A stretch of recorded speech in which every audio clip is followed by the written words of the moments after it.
Good morning student. आज हम English का chapter 11 the self is giant की जो स्टोरी है वो पढ़ेंगे। आपको मैंने मैसेज किया था, सभी बच्चों ने बहुत अच्छे से पढ़कर चैप्टर कंप्लीट किया है। अब मैं इस स्टोरी को एक्सप्लेन करके आपको बताते जाऊंगी। ये जो पूरी स्टोरी है कुछ बच्चों और विद एक जाइंट के बारे में है। एक बहुत बड़ा इंसान जिसका नाम जाइंट है उसके बारे में है। एक स्टोरी के अकॉर्डिंग क्या है, एक घर है जिसके चारों तरफ एक गार्डन है। उस गार्डन का जो वॉल है, जो दीवार है, वो टूटी हुई है। तो सभी बच्चे क्या करते थे, वो वॉल के थ्रू ना, वो टूटी हुई दीवार के थ्रू ना वो गार्डन में चले जाते थे और वो गार्डन में वहाँ बहुत खेलते थे। वो गार्डन किसका था? वो गार्डन एक इंसान का था जिसका नाम था जाइंट। उसका गार्डन बहुत सुंदर था।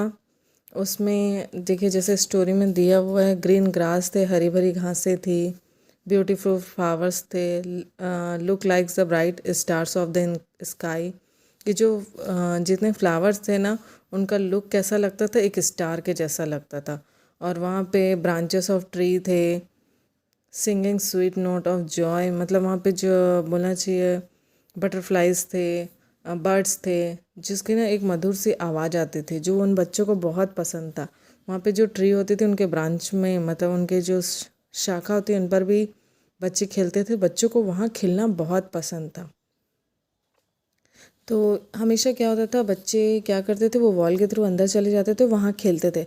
बट एक दिन क्या हुआ कि जॉइंट एक बार वहाँ पर पहुँच गया, उस गार्डन में पहुँचा। जब उसने देखा कि उसके गार्डन में जाइंट क्या अपने गार्डन में कभी नहीं जाता था, बट वो क्या 7 साल के बाद अपने गार्डन में गया। जब वहाँ गार्डन में गया तब वो देखा कि वहाँ पर बच्चे खेल रहे थे उसके गार्डन में। जाइंट एक्चुअली क्या एक सेल्फिश पर्सन था। वो किसी से ना मिलना पसंद करता था ना कुछ करता था। वो क्या किया, जैसे उन बच्चों को देखा एकदम लाउड होके चिल्लाने लग गया कि ये मेरा गार्डन है और तुम लोग यहाँ पे क्यों खेल रहे हो, तुम लोग सब यहाँ से भागो करके वो बोलकर उन सभी बच्चों को वहाँ से भगा दिया।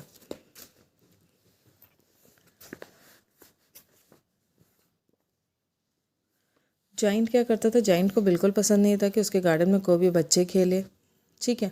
इसलिए वो किसी बच्चे को अपने गार्डन के अंदर आने नहीं देता था।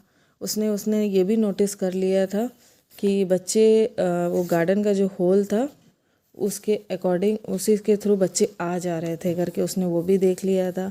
वो बच्चों को वहाँ से खेलने के लिए, अपने गार्डन में खेलने के लिए अलाउ भी नहीं करता था, क्योंकि जाइंट एक्चुअली एकदम सेल्फिश पर्सन था। वो बच्चों को नहीं पसंद करता था, वो नहीं चाहता कि कोई भी उसके गार्डन में खेले। जब तक उसके गार्डन में जब तक वो बच्चे लोग खेलते थे ना, तो वो गार्डन का जो बोलना चाहिए, गार्डन में चारों तरफ से क्या था, ग्रीन ग्रास थे, फ्लावर्स थे, ब्यूटीफुल फ्लावर्स थे, और बोलना चाहिए ब्रांचेस ऑफ लीव्स थे, पेड़ों की शाखाएं थी। वहाँ पे बटरफ्लाई आते थे, वहाँ पे बर्ड्स आते थे, सब कुछ आता था। बट जैसे जैसे वहाँ पे जाइंट के कारण बच्चे खेलना बंद कर दिए ना, तो एक टाइम आया कि वहाँ पर चारों तरफ से,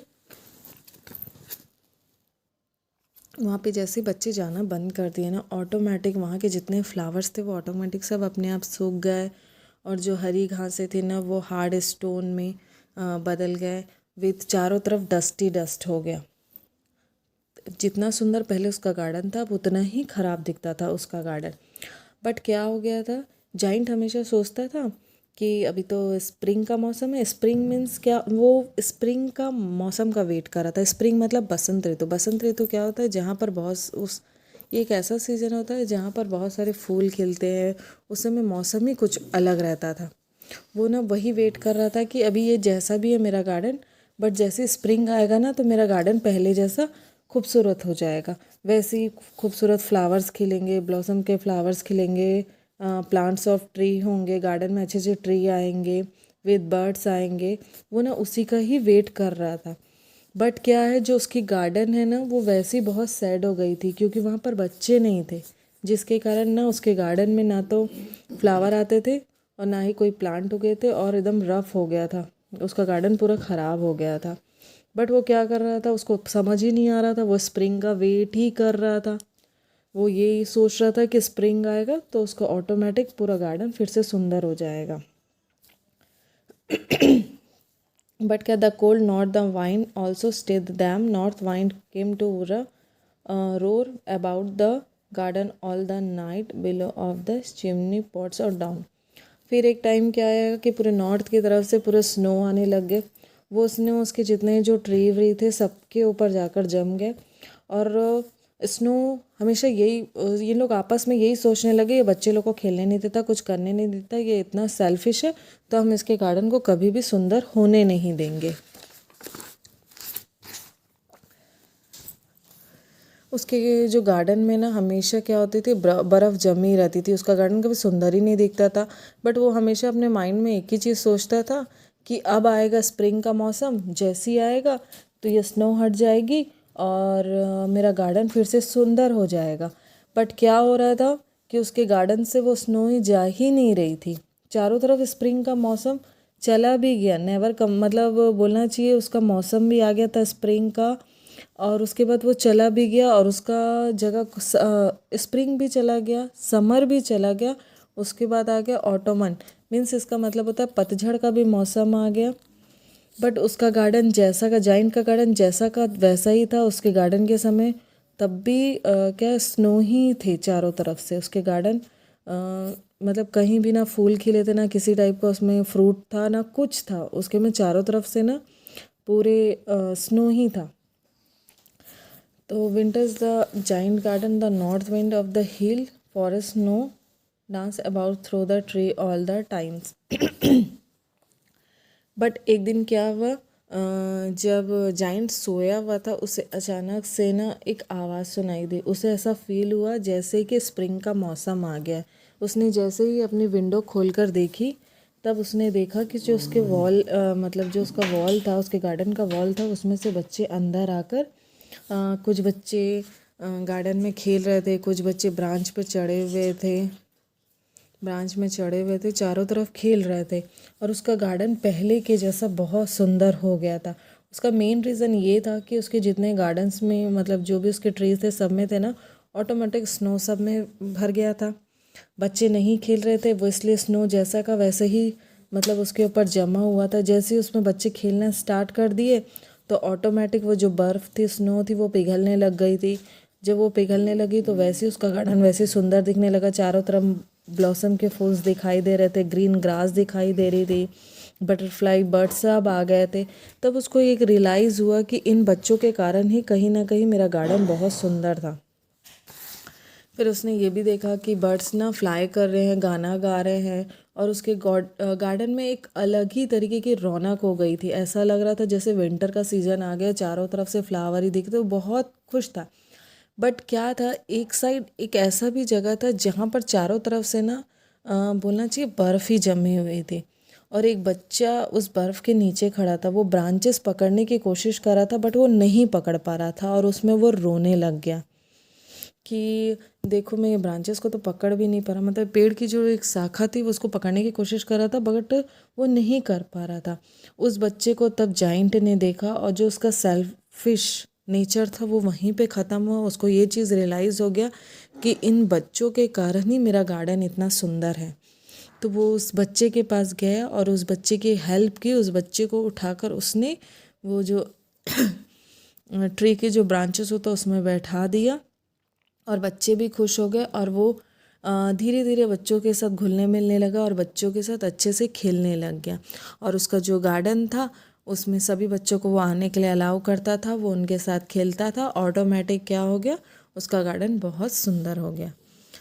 जो इसकी स्टोरी है, इससे हमें यही सीख मिलती है कि हमें कभी भी ना, अभी किसी चीज़ पे हमें घमंड नहीं करना चाहिए। वो देखो, जब तक वो अपने एटीट्यूड में था, वो सेल्फिश था, वो किसी बच्चों को आने नहीं देता था, उसके गार्डन का लुक ही पूरा ख़राब हो गया था। बट जब उसको रियलाइज़ हुआ, धीरे धीरे उसको रियलाइज़ हुआ कि जो मेरे गार्डन की रौनक है वो उन्हीं बच्चों के कारण है, वो भी धीरे धीरे समझने लग गया। तो ये हमारी स्टोरी यहीं पे कंप्लीट होती है। अब हम देखते हैं बैक एक्सरसाइज। ये जो वर्ड मीनिंग है सभी बच्चों को करना कंपलसरी है, क्योंकि एग्ज़ाम में इसमें से आएगा। ठीक है, एक्सपर्टली, एक्सट्रीमली, ठीक है। इसमें का मीन्स क्या होता है कि एक्सट्रीमली मीन्स कोई भी चीज़ को प्रॉपर वे में करना। जाइंट, जाइंट क्या है? A very large strong person who the often crural, मतलब एक ऐसा इंसान जो बहुत लंबा चौड़ा और एक भयानक रहता है। ग्रोफ, अनफ्रेंडली एंड इम्प्रेटेंट, मतलब एक ऐसा इंसान जो किसी से फ्रेंडली नहीं होता, ना किसी के साथ रहना चाहता। Hoped, move by jumping on the foot, means हम लोग जो पैर के बल में जंप करते हैं उससे related. Tossed them something careless, ऐसा इंसान जो बहुत केयरलेस होता है। Wander, to walk slowly around without any aim, जो बिना किसी रीज़न के अपने काम करते हैं। Forest, forced, a layer of ice, मतलब बर्फ़ का एक लेयर होता है, लायर नहीं, लेयर ऑफ द आइस, बर्फ़ की एक लेयर होती है, ठीक है। अब आता है आपका true false. The giant had a very beautiful garden, क्या गार्डन, जाइंट का गार्डन बहुत सुंदर था? तो क्या आएगा हमारा आंसर? Yes. The spring did not come to the giant garden, क्या जाइंट के गार्डन में स्प्रिंग का सीज़न नहीं आ रहा था? तो बात सही है, नहीं आ रहा था, तो ट्रू होगा। The north wind below the trees down, north से जो हवा आ रही थी उसके कारण, मतलब जो आपको ट्री था वो डाउन हो गया था क्या? नहीं, वो तो स्नो जो गिरा था उसके कारण हो गया था। ये आपके क्वेश्चन आंसर को मैं कॉपी में लिख के नोट करके भेजूँगी। अब आपका आता है tick the correct answer. In the giant garden flowers looks like, giant के गार्डन के फ्लावर कैसे दिखते थे? स्टार जैसे। द जाइंट वॉज वेरी, क्या था वो? Selfish. The plants and tree in the giant garden had forget to, जो कैसे लगते थे? ब्लॉसम का सीज़न लगता था। There was always the season in the giant garden, क्या बोलते हैं, जाइंट का गार्डन में कौन सा सीज़न हमेशा रहता था? जब बच्चे आना बंद हो गए तो वो था ऑटोनम, मीन्स पतझड़। अब आता है matching. One day, one day क्या है? द जाइंट कम बैक, एक दिन ऐसा है जब वो अपने गार्डन में आए। He was ended, a very selfish giant, and the invited the cold north wind also to stay with them. The giant say the children's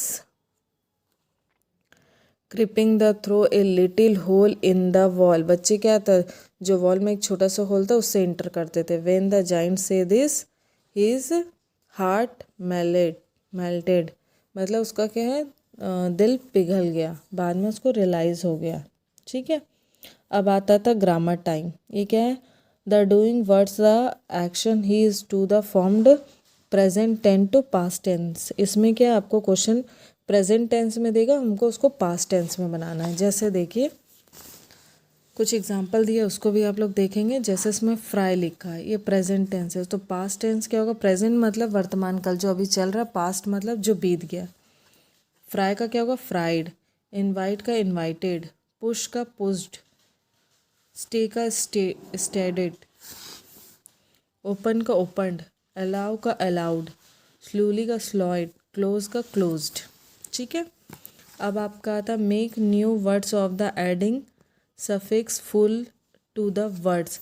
ये जो वर्ड्स है ना दिया, उसमें फुल वर्ड्स को जोड़कर आपको एक सेंटेंस मतलब एक वर्ड बनाना है पूरा।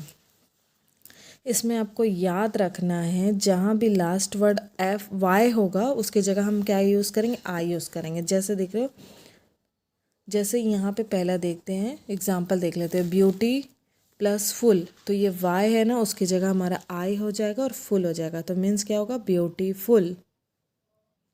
अभी जैसे इसमें देख लीजिए, मर्सी लिखा प्लस फुल लिखा, तो वाई की जगह हम आई लिख देंगे, मर्सी फुल, सेम उतार देंगे।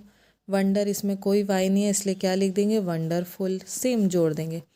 Event plus ful eventful. Hope plus ful hopeful. Taste plus ful tasteful. Shame plus ful shameful. हो गया। यहीं आपका ये चैप्टर कंप्लीट होता है। कुछ अगर बच्चों को डाउट होगा तो मुझसे दोबारा पूछ सकते हैं। Okay and thank you.